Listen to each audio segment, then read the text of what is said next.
Congresswoman Madeleine Dean of Pennsylvania was one of the impeachment managers who prosecuted the case against former President Trump. Congresswoman, good morning. Thanks so much for taking time with us today. You all were outwardly and publicly confident that if you made your case, you could convince some of the Republicans in the Senate to vote to convict.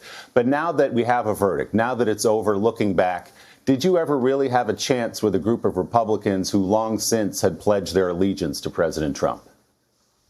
I certainly hoped we had a chance. I remember the opening prayer by the chaplain, who really focused on the power of truth. I knew that the facts were there, the truth was there, that this was a grotesque dereliction of duty. So we had hope. But sadly, 43 Republicans couldn't face the truth and instead voted not guilty. I'd rather focus on the 7 plus 50 who voted guilty. So history will record forever the extraordinary constitutional crimes, the heinous crimes that resulted in death and destruction. So the 43 who voted not guilty will have to live with that vote. And at least 2 of the Republicans we showed there already facing censure from the Republican parties in their home states because of their vote. I want to ask you, Congresswoman, about witnesses. There was some consternation yesterday from Democrats and progressives who wanted to see a full trial that included witnesses. One of your Republican colleagues, Congresswoman Herrera Butler, said she would have testified if she were called about a conversation she heard about from Kevin McCarthy and President Trump on the 6th of January that would have been damning to the president. So why did you all not call witnesses?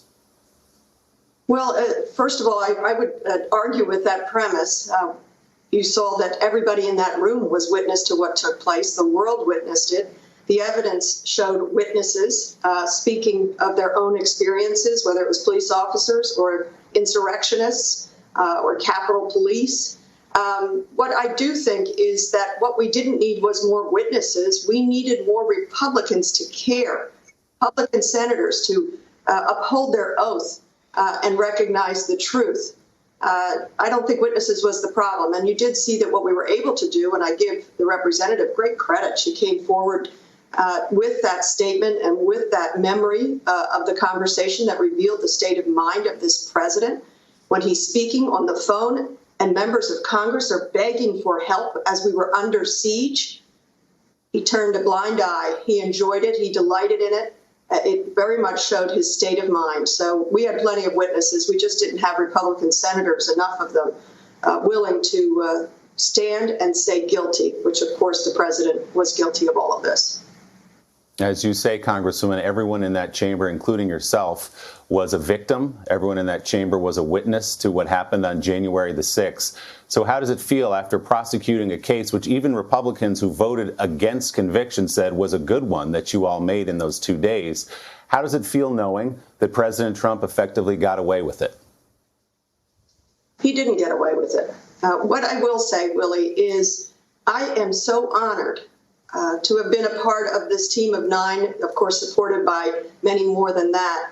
But for Jamie Raskin to have led us and to record in history what I think is extraordinary, sad, damning evidence of high crimes and misdemeanors by our commander-in-chief, someone who swore on the Lincoln Bible that he would preserve, protect, and defend us and our Constitution. History will forever hold him in. And so I feel very good that we put forward a very strong case. We'll see how it goes from here. And as you said, you did get 57 votes, including 7 Republicans. Congresswoman Madeleine Dean of Pennsylvania, one of the House impeachment managers, thanks so much for your time this morning. We appreciate it. Hey, thanks for watching our YouTube channel. Find your favorite recipes, celebrity interviews, uplifting stories, shop our favorite deals, and so much more with the Today app. Download it now.